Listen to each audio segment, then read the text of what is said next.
And whoever can answer them right will get a Ferrero shirt. Okay? So this means all the boys and girls who love chocolate, and the adults as well, who love chocolate, you have to really be paying attention.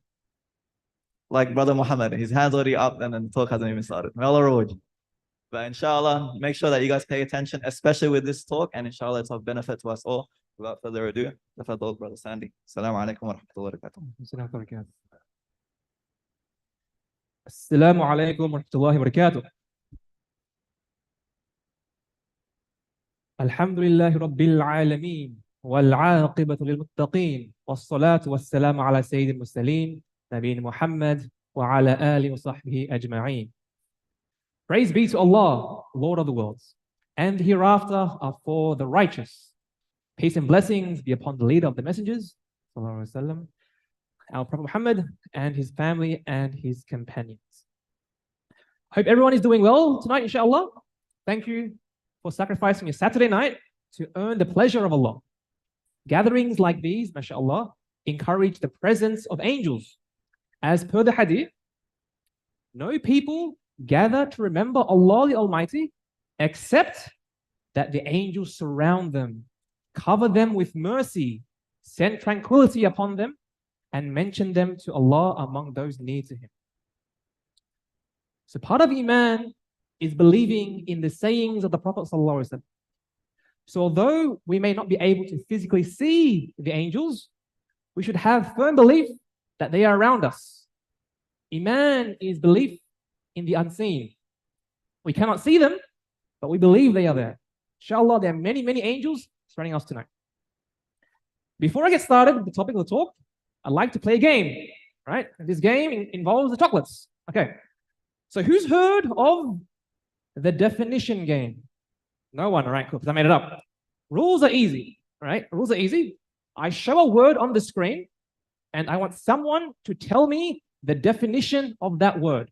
We'll take turns. Sisters first, brothers, sisters, right? There's 6 words, all right? So can I get a mic to the sisters side? Do we have a mic for the sisters? Inshallah. For the sisters, this is your first word. If anyone would like to participate, for one, Ferrero share, inshallah.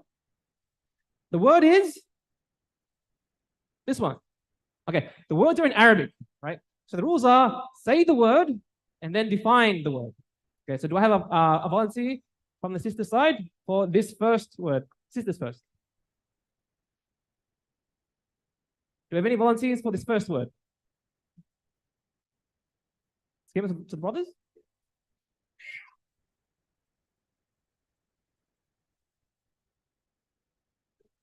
Not ready? All right. So for the brothers, hands up. Who wants to try this first word? Okay, let me get Muhammad. What's the word and what's the definition of this word? Masjid. Okay, very good. And the definition of masjid? House of Allah. House of Allah. Okay, I like that. I'll take that. No worries, inshallah. Here you go. Can you give it to MashaAllah, MashaAllah. Okay. Okay, so masjid comes from the root word sajada, sujood. What does sujood mean? Prostration, right? So masjid technically means the place of prostration. It's a place in which we pray.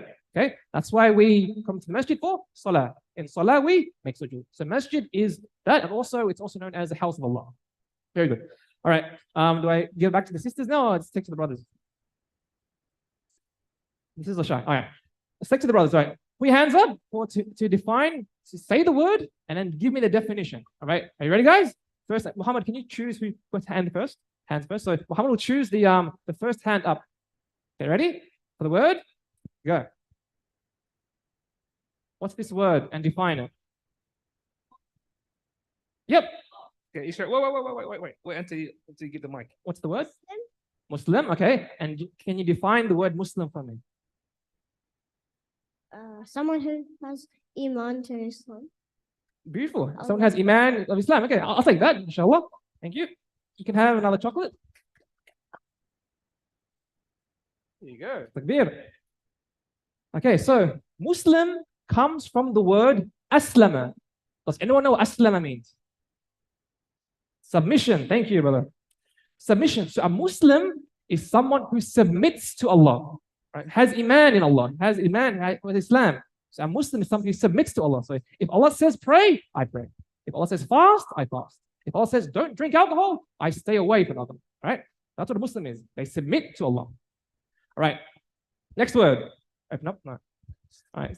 To the guys. All right. Are you ready for the next word, boys? Yep. All right. Hands up. Straight. Ready? 1, 2, 3.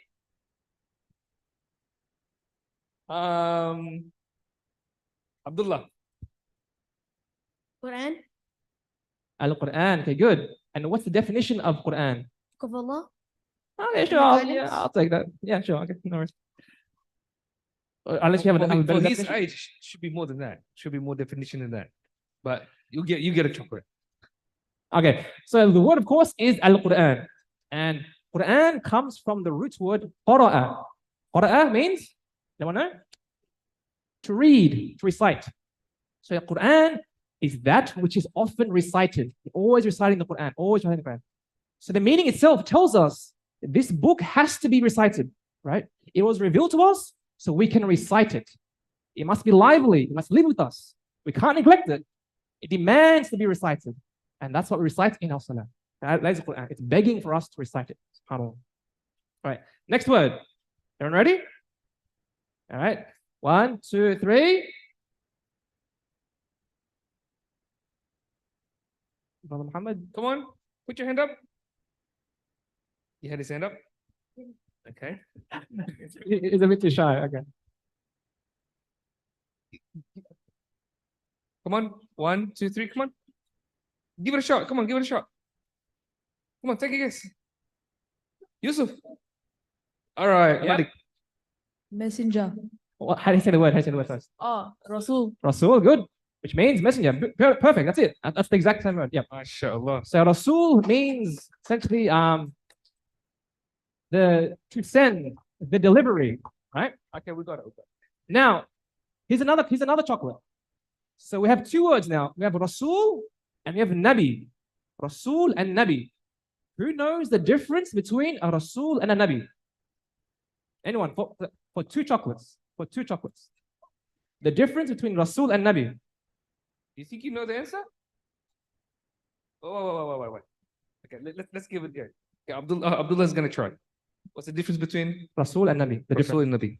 It's a messenger, Yep. and then Nabi is a prophet. Yep, that's right. That's the definition. What's the difference? Huh? What's the difference between the two? Um, Right, so you get one for the definition. Sure, I can give you that. But what's the difference? There's a difference between a Nabi and a Rasul.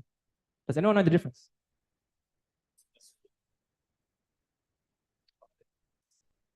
because they send the books, They send the books. All right, cool. That's it. Keep going. Yep. and then prophet guides people. Yeah, I'll take that. Pretty much good. All right. So there is a difference between a messenger and a Nabi. A messenger is given a divine book. Right? He's given the book of Allah, and his role is to spread that book to others. Whereas a Nabi doesn't have a book, but he's just there to guide. So a good example is Musa and Harun. Musa is a Rasul, is given the Torah, and Harun is a prophet, supporting Musa's message to spread the Torah. All right. So Harun doesn't have the Torah given to him, but his brother Musa does. So one is a messenger and one is a prophet. Okay.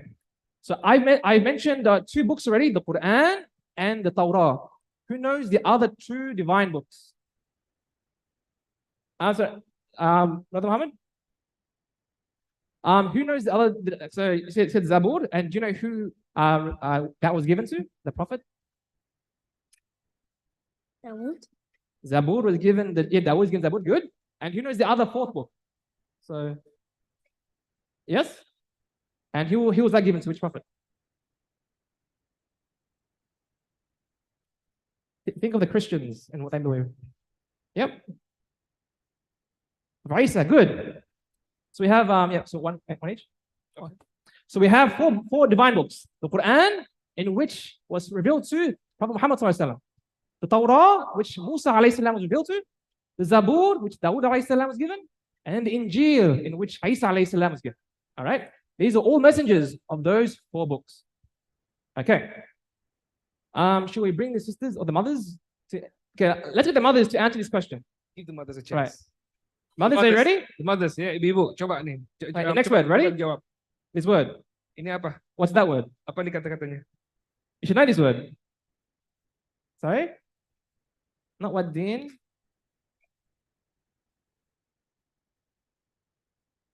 Yeah, nearly there. Close. Nearly there.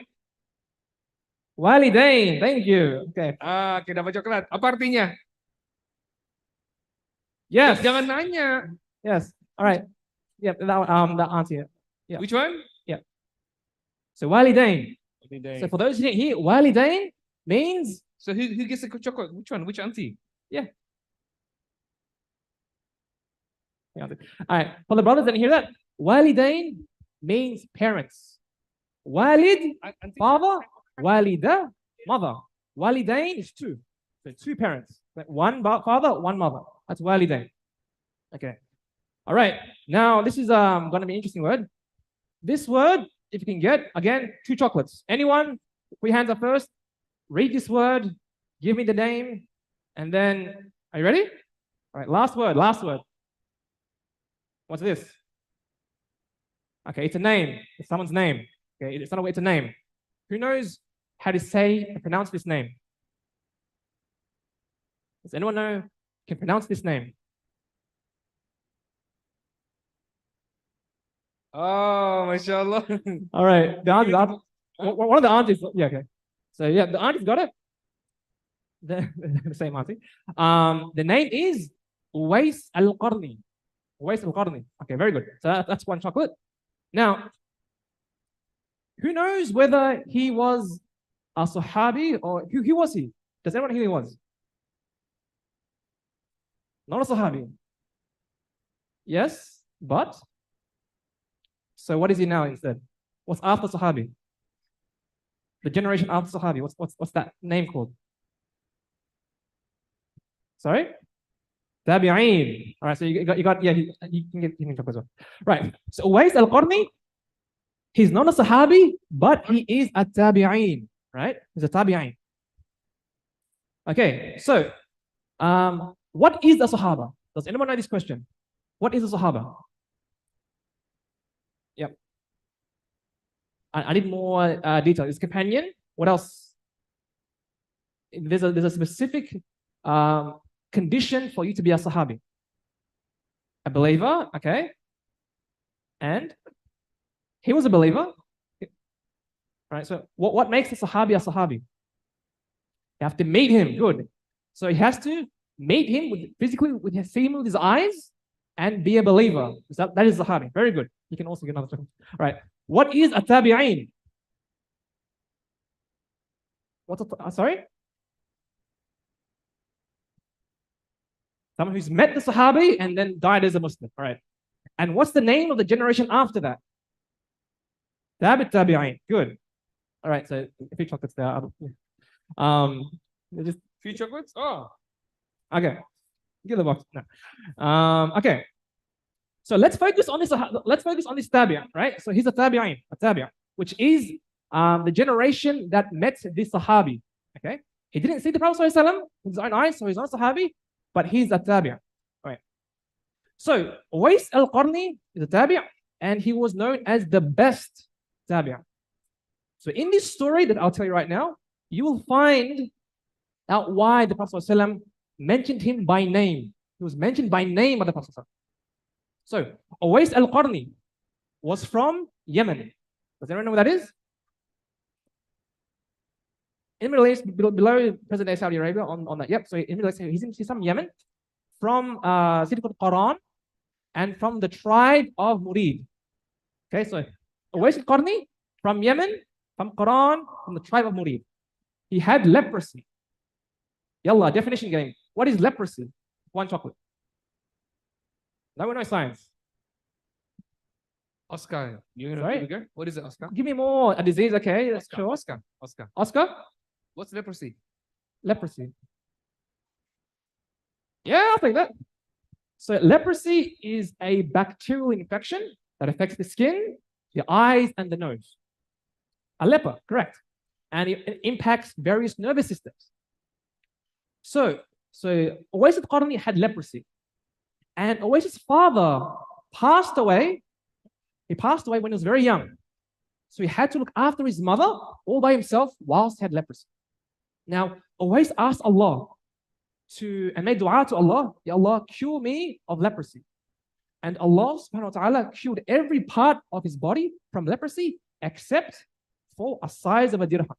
So there was a size of a dirham that was still there. So on his body, everything was cured except for a small spot on his body.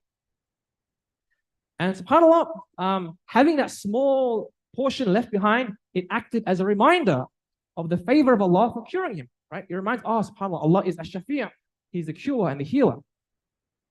And Uwais, he was at the service of his mother, being very dutiful to his mother, always good to his mother. And his mother became blind. She couldn't see. So Uwais needed to look after his mother with even more care. So how did Uwais become Muslim? So in one narration, the Prophet ﷺ sent out ambassadors to Yemen to spread the knowledge, to spread the religion of Islam. And Uwais, he heard what the Muslims were saying, and he heard the Quran in which they were sharing. And soon after, Uwais accepted the message and he became Muslim. And it's narrated in another story that Uwais, he really, really wanted to see the Prophet ﷺ. But he couldn't because he had to be at home looking after his mother, being dutiful to his mother. And remember, you become a Sahabi how? By meeting and physically seeing with your own eyes. So he wanted to elevate his rank and become a companion. But Uwais had to give this up because he had to be at service to his mother, who was blind and needed him to take care of her. But there was one instance where Uwais had the opportunity to travel to Medina and visit the Prophet. This was his chance to finally elevate his status and become a Sahabi. So Uwais, what did he do first? He asked his mother. He asked her permission to travel because he'd like to see the Prophet and be among the companions. His mother said, you can go, but when you arrive, stay only 1 or 2 days because I need you back here. Because the mother's old, she's blind, has no one else to support her, and so his mother really needs Uwais. She can be on her own for a while, but not too long, because she will need his help. So Uwais agreed. He'll travel to Medina and knew they could only stay for 1 or 2 days and then comes back home. So Uwais goes, he travels to Medina. When he arrives, he asks for the Prophet ﷺ. He found that the Prophet ﷺ is not there. The Prophet ﷺ is in an expedition. He's in battle. He's out of town. So Uwais stays the night. The next day, the Prophet ﷺ still didn't return. Uwais stays another night. The next day, the Prophet ﷺ still hasn't returned.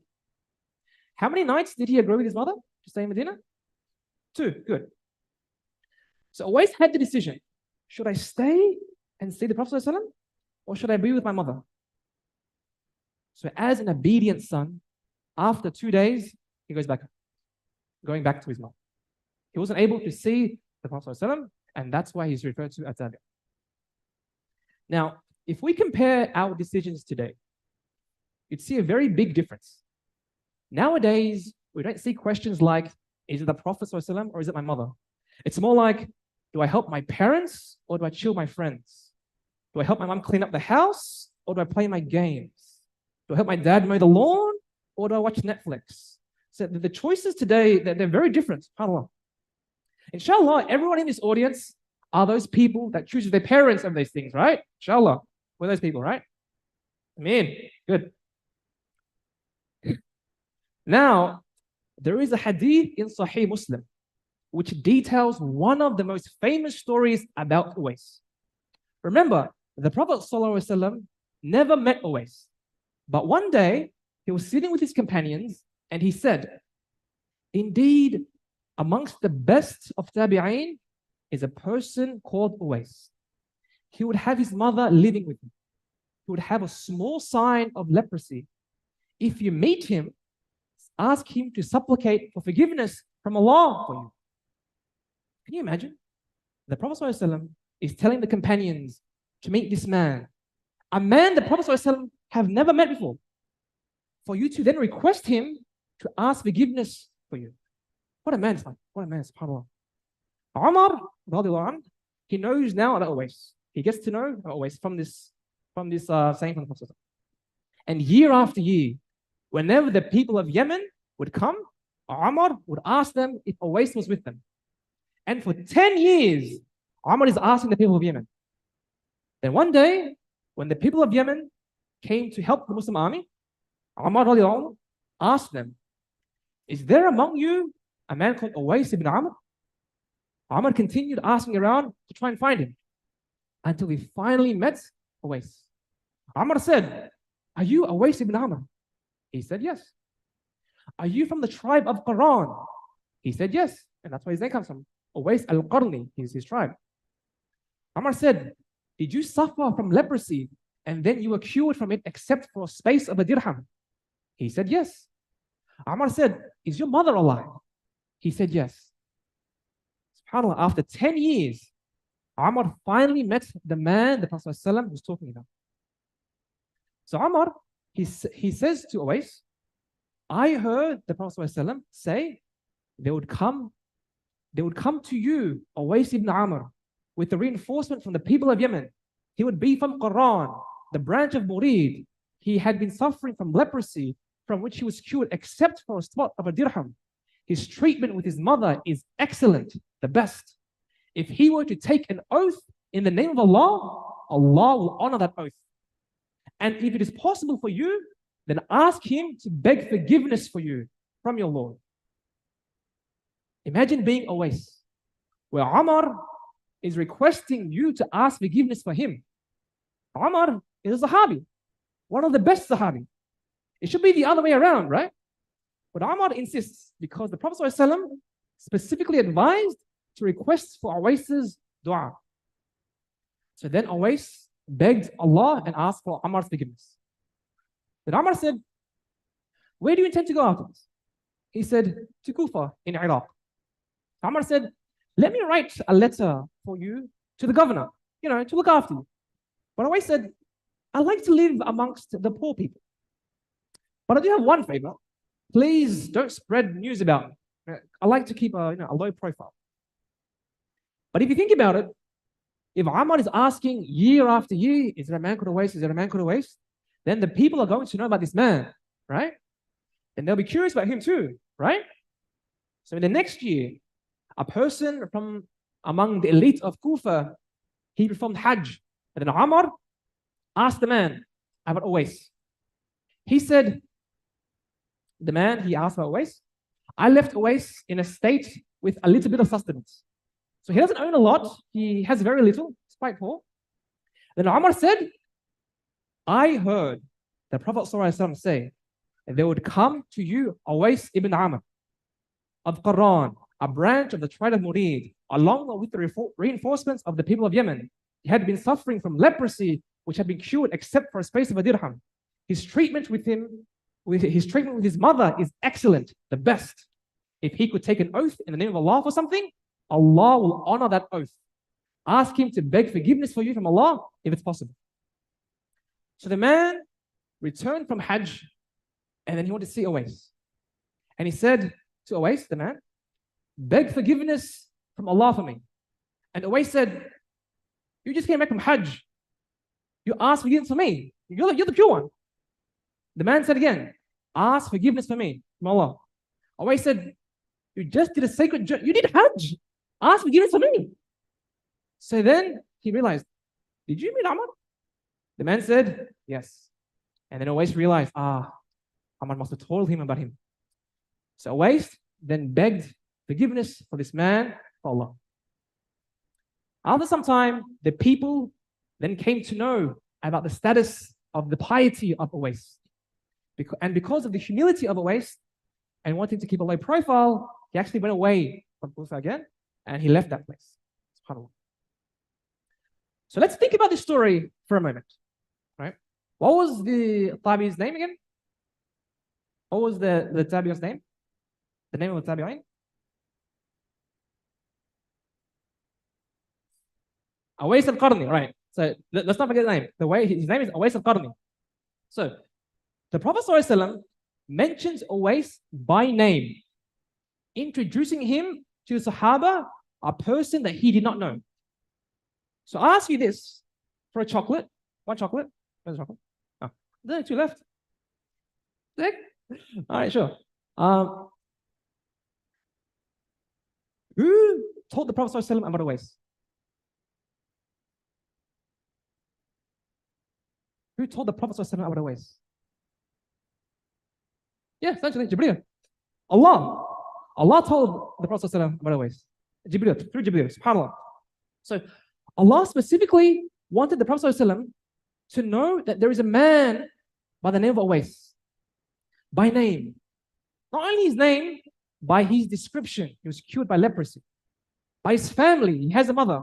By his tribe, he's from Yemen, from Qarni, from Murid. From his good actions, he's obedient to his mother. And of his favor, the dua he makes is always answered. Awais was so beloved to Allah, his actions were so beloved to Allah, that he told Jibreel alayhi salam who he was. Jibreel alayhi salam told the Prophet sallallahu alaihi wasallam. The Prophet sallallahu alaihi wasallam told his companions, where Umar radiallahu anh, is now seeking this man out for forgiveness. And remember, Umar is one of the 10 people promised Jannah. And he is asking this man for forgiveness. And this is found in an authentic hadith in Sahih Muslim. And now we know about this man called Awais al-Qarni. So what was the quality mentioned in the hadith that Awais had? What was the one action that Awais is associated with? Being obedient to his mother. Very good. Bil walidain. Awais is always excellent to his mother. Being dutiful to his mother. Awais is being at service to the best degree to his mother. And Allah loves him so much that he has raised his status. That now that is the description that we have of him. And you know when you know what happens when Allah loves someone for a good thing they do? This is also in Sahih Muslim. When Allah loves a slave, he calls out Jibreel and says, I love so-and-so. So love him. Then Jibreel loves him. Then he, Jibreel, announces to the inhabitants of the heavens, the angels, Allah loves so-and-so, so love him. And the inhabitants of the heavens, the angels, also love him. And then make the people on earth love him.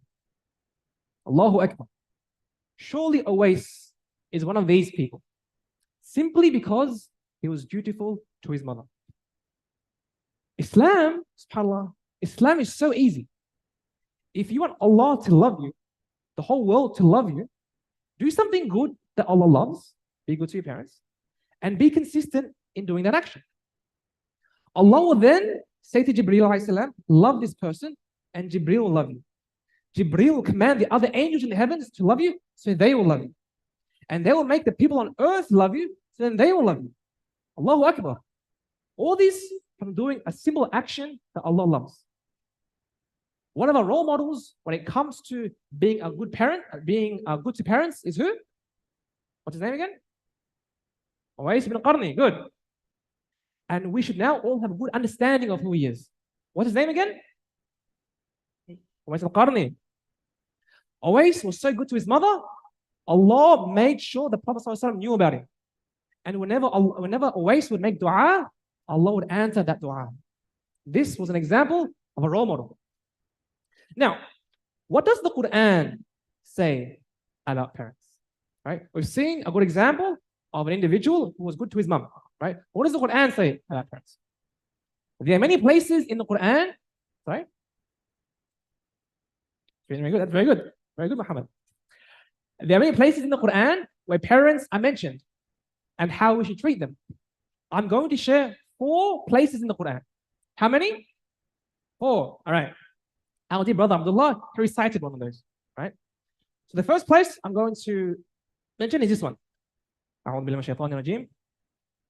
وَإِذْ أَخَذْنَا مِيثَاقَ بَنِي إِسْرَائِيلَ لَا تَعْبُدُونَ إِلَّا اللَّهَ وَبِالْوَالِدَيْنِ إِحْسَانًا لا تعبدون إلا الله وبالوالدين إحسانا وذي القربى واليتامى والمساكين وقولوا للناس حسنا وقولوا للناس حسنا وأقيموا الصلاة وآتوا الزكاة ثم توليتم إلا قليلا منكم وأنتم معرضون.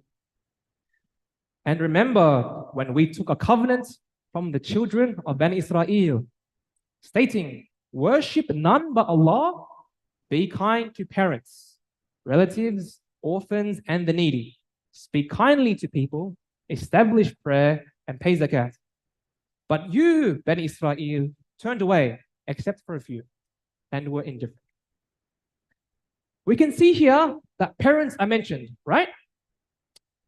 What's mentioned right before parents? What's mentioned right before parents? Allah, good. So, we worship Allah, then be kind to parents. Very simple ayah. Allah tells us, worship Him, be kind to parents. Next ayah. وَاعْبُدُوا اللَّهَ وَلَا تُشْرِكُوا بِهِ شَيْئًا وَبِالْوَالِدَيْنِ إِحْسَانًا وَبِذِي الْقُرْبَى وَالْيَتَامَى وَالْمَسَاكِينِ وَالْجَارِ ذِي الْقُرْبَى والجار الجنب والصاحب بالجنب وابن السبيل وما ملكت أيمانكم إن الله لا يحب من كان مختالا فخورا. Worship Allah alone and associate none with Him, and be kind to parents, relatives, orphans, the poor, near and distant neighbors, close friends, needy travelers, and those bondspeople in your possession. Surely Allah does not like whoever is arrogant, boastful. Again, what are we seeing here? When are the parents mentioned? When are they mentioned? After worship Allah. We worship Allah and then we be kind to parents. I'm seeing a pattern here. What? Very good, Muhammad. Have a chocolate. All right. So the pattern is first I see Allah and then I see parents. Right? Everyone see that? All right. Next ayah. This is the one that Brother Abdullah recited. وَقَضَى رَبُّكَ أَلَّا تَعْبُدُوا إِلَّا إِيَّاهُ وَبِالْوَالِدَيْنِ إِحْسَانًا إِمَّا يَبْلُغَنَّ عِندَكَ الْكِبَرَ أَحَدُهُمَا أَوْ كِلَاهُمَا فلا تقل لهما أف ولا تنهرهما وقل لهما قولا كريما واخفض لهما جناح الذل من الرحمة وقل رب ارحمهما كما ربياني صغيرا ربكم أعلم بما في نفوسكم إن تكونوا صالحين فإنه كان للأوابين غفورا. For your Lord has decreed that you worship none but Him and honor your parents. If one or both of them reach old age in your care, never ever say uff to them, nor yell at them. Rather address them respectfully. And be humble with them out of mercy and pray, my Lord, be merciful to them as they raised me when I was young. Your Lord knows best what is written, what is within yourselves. If you are righteous, He is certainly all forgiving to those who constantly turn to Him. Okay. In these ayat, when are the parents mentioned? In these three ayat, when are the parents mentioned? After Allah. Okay. It's not a trick question. It's the same pattern. All right. So Allah orders us to worship Him and then to honor the parents, right? So how many places of the Quran have I shared with you? How many places so far? 3. How many more to go? 1, 4. I said 4, right? Yeah. So we're 3. Last one. Okay, last ayah. Right. Quick one. ووصينا الإنسان بوالديه حملته أمه وهنا على وهن وفصاله في عامين أن اشكر لي ولوالديك إلي المصير. And we have commanded people to honor their parents. Their mothers bore them through hardship upon hardship, and their weaning takes 2 years. So be grateful to me and your parents. To me is the final return. Right. So when are the parents? Man, hold on. Wait. Wait, what was the pattern again? What was the pattern? Allah first. All right, let's get back. Right, let's get back. وإذ قال لقمان لابنه وهو يعظه يا بني لا تشرك بالله إن الشرك لظلم عظيم. And remember when Luqman said to his son while advising him, "Oh my dear son, never associate anything with Allah in worship. For associating with others with him is truly the worst of all things." All right, we can see here. Number one, Allah. Number two, all right. So we see the exact same pattern. Allah is telling us something, my dear brothers and sisters. Whenever parents are mentioned, Allah mentions to worship Him first, and then after that, He says, be good to your parents, honor your parents. Did everybody see that across these 4 ayat? Yeah. So when Allah says to worship Him, what comes directly after is to be kind to your parents. What does worshiping Allah mean? Does anyone know? What does it mean to worship Allah? So that first equation, Allah then parents. What does that mean? To worship Allah. All right, to listen, to pray, to do the wajibat, right? So worship Allah, pray, fast, zakat, hajj. Then after you do all that, then وَبِالْوَالِدَيْنِ إِحْسَانًا, and to your parents be excellent, right? So give Allah His right first, right? He created you. Then next, give your parents their rights next. They raised you. There are so many variety of good things we can do, but the best thing you can do after the salah is what? What's the best thing you can do after the salah?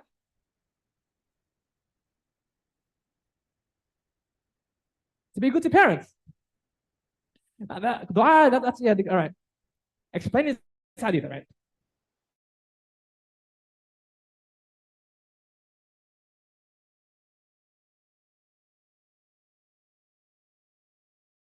For time, right? Allah first, right? Salah first. I asked, what is next? The Prophet ﷺ said, good treatment of your parents. I said, what is next? The Prophet ﷺ said, jihad in the way of Allah. I became silent, and if I had asked more, then he would have told me. SubhanAllah. So it's very clear from this hadith how important the Prophet ﷺ emphasized being good to your parents. Once you fulfill the obligation to Allah and have made your salah, the next best thing you can do is literally pour a glass of water and give it to your parents. The best thing you can do after salah is that. Islam, it's so easy, right? Islam is easy. Put your hands up if you live in the same house as your parents. Hands up. Hands up, same house as your parents. All right? Everyone that raised their hands has access, okay, put your hands down. Everyone that raised their hands has access to an amazing opportunity to fast track themselves to Jannah. They have every single day to serve their parents. Every time you pour a glass of water that your parents asked from you, just a glass of water. This thing here, I want to drink it. Alhamdulillah. You pour your parents that glass of water, you are rewarded as if it was a fard action. Not sunnah, a fard action. Go back, let's play the definition game. What's fard and what's sunnah? Can someone define fard? Yes, Abdullah.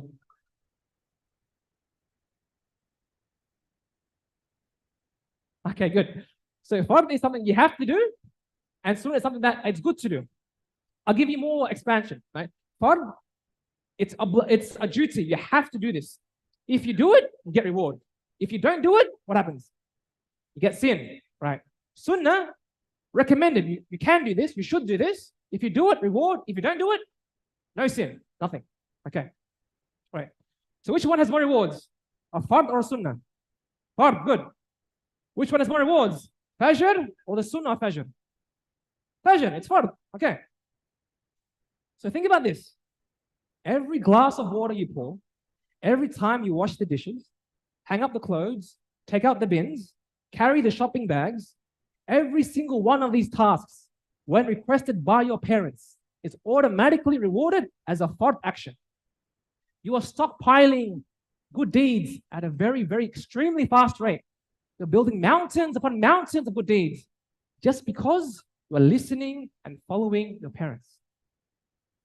Because what happens when you get older? What happens when you get married?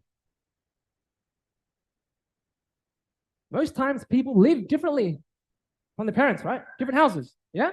Most times. So you don't live in the same house anymore with your parents.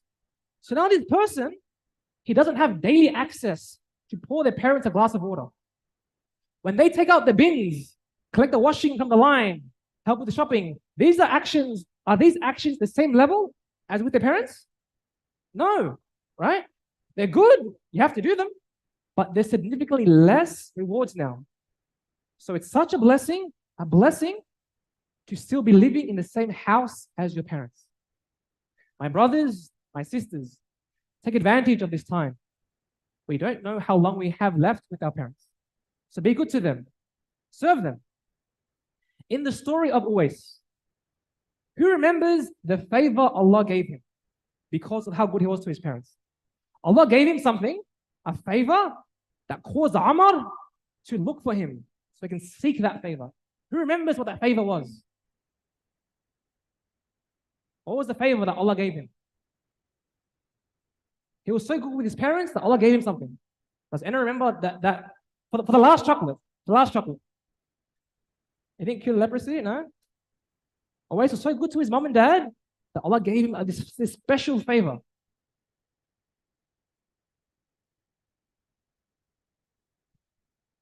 The favor was whenever he would make an oath, make dua for something, then Allah will make it happen.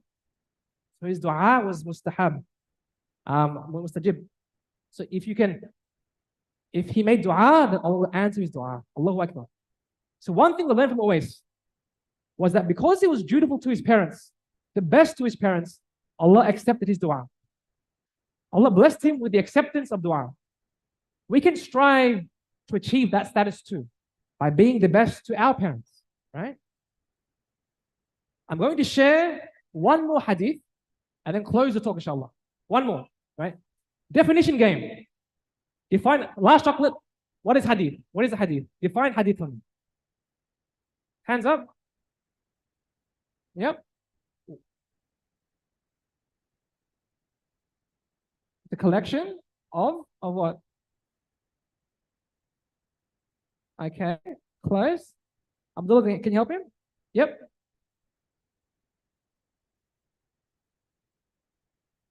Did? Yep.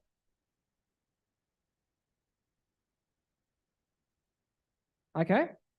So there's more to it.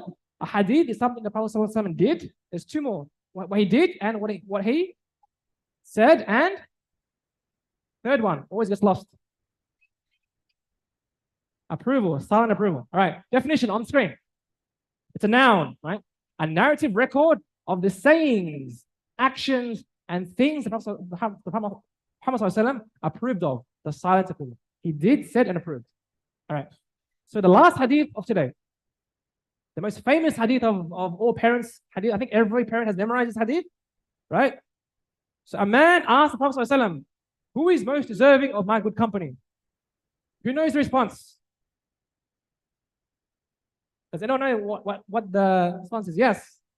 Your mother, good. And then who? Your mother. And then who? Your mother. And then finally who? Your father, right? Very, very famous hadith. Okay. So in Islam, the mother is given a great status, subhanAllah. Our parents were kind, they're patient, forbearing with us when we were young.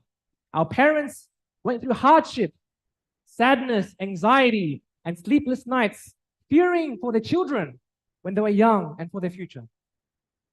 The mother, listen to this, goes through difficulties in raising her children. From the time you were in her womb until when she departs from this world, your mother carried you in her womb, and you would gain weight and become heavier and heavier. You would move inside her womb, turning around, kicking, causing heaviness into her. and leaving her with little time to rest. Even though she was tired and fatigued, all she concerned about was you. If you stopped moving, she would get worried for you and then rush to the doctor, asking the doctor to check up on you. When the doctor assures you're safe, she becomes happy and relieved.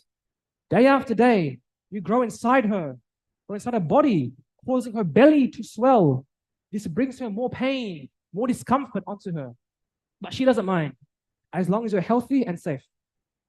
When 9 months of this has elapsed, then it's time for you to enter into this world.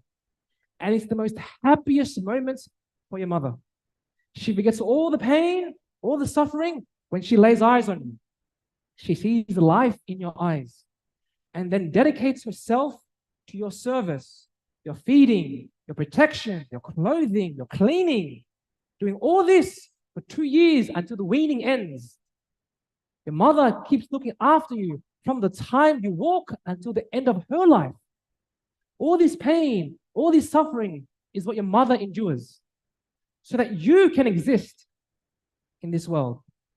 This is one of the reasons why Islam emphasizes the rights of the mother so much, because of these difficulties that she endures in her life.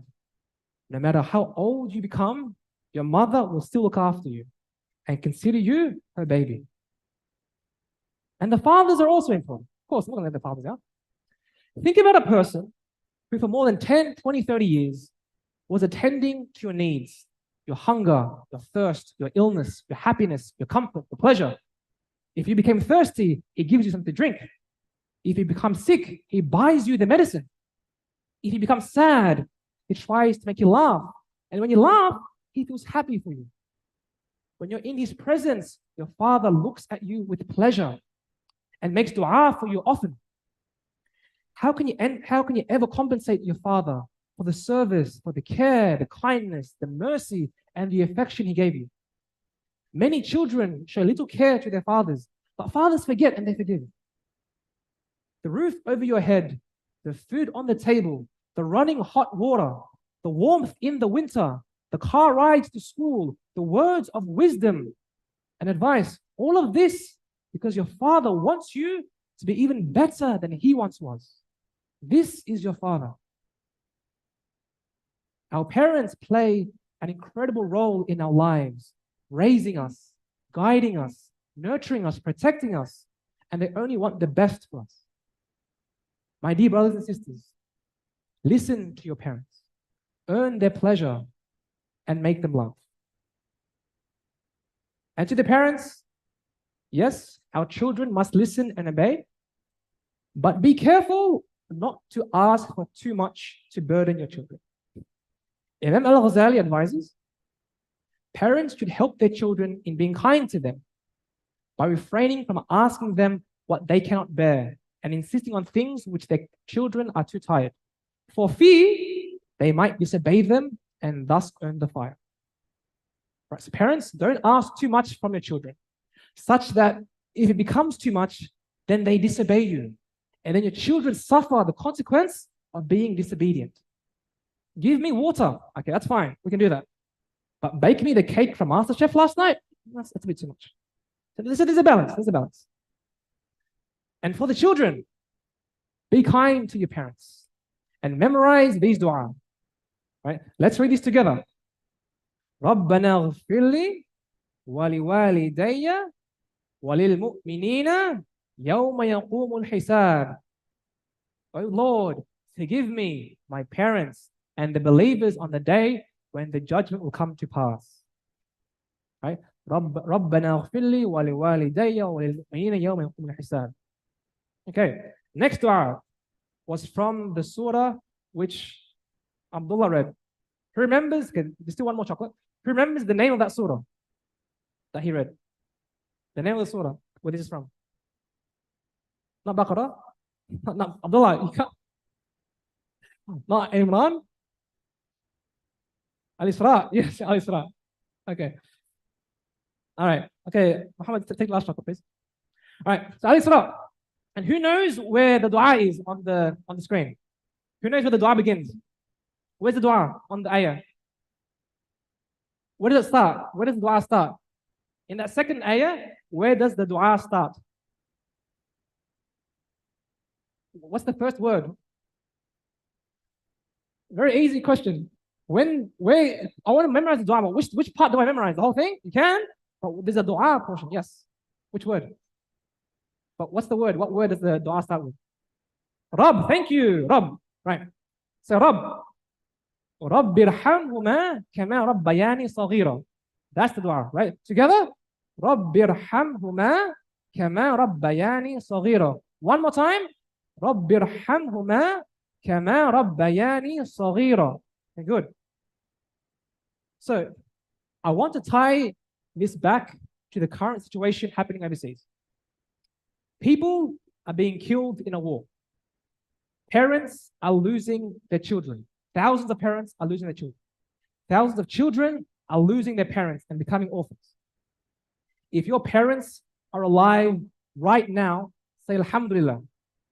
Say Alhamdulillah. Everybody, say Alhamdulillah if your parents are alive. Have shukr in Allah that the gates of paradise are still accessible. If you live with your parents, those who raise their hands up, and they're here today, before the car ride home, my children, say to your mom, say to your dad, I love you, and hug them in the rain. If your parents are not with you, call them up, maybe tomorrow because they could be sleeping. Say you love them and ask them if they need any help. And if your parents have passed away, look to these du'as on the screen and make du'a for them. Give sadaqah in their name and don't forget them. ربنا اغفر لي ولوالدي وللمؤمنين يوم يقوم الحساب. رب ارحمهما كما ربياني صغيرا. Repeat these du'a often, inshallah. Let's end by reciting the last together. Bismillahirrahmanirrahim. والعصر إن الإنسان لفي خسر إلا الذين آمنوا وعملوا الصالحات وتواصوا بالحق وتواصوا بالصبر. السلام عليكم ورحمة الله وبركاته.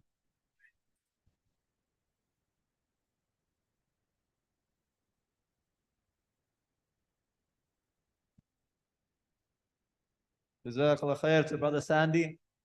And inshallah, has it benefited you boys? Did you benefit? What was the dua that Brother Sandy just gave you?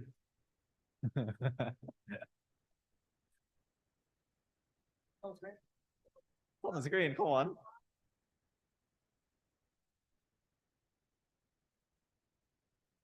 All right, inshallah, let's try and act upon these du'as every time we finish our salah, yeah? They're very short du'as, especially to the youth, very, very short du'as, and even to the older ones as well, the ones that have that their parents are not here with us anymore, especially them. One of the few things that can reach the grave is the dua of a righteous child. So let's ensure that we continue to make dua for our parents, inshallah, especially for the youth. You guys are about to go into your holidays. You guys are about to spend a lot of time with your parents. Don't make them angry. Yeah, their pleasure, Allah's pleasure lies in the pleasure of your parents, inshallah. Is there anything else you want to add? All right, we'll close it there, inshallah. We have 3 minutes till adhan of Isha, and then after Isha, there'll be food served from the aunties, from the Ibu, inshallah. Yes.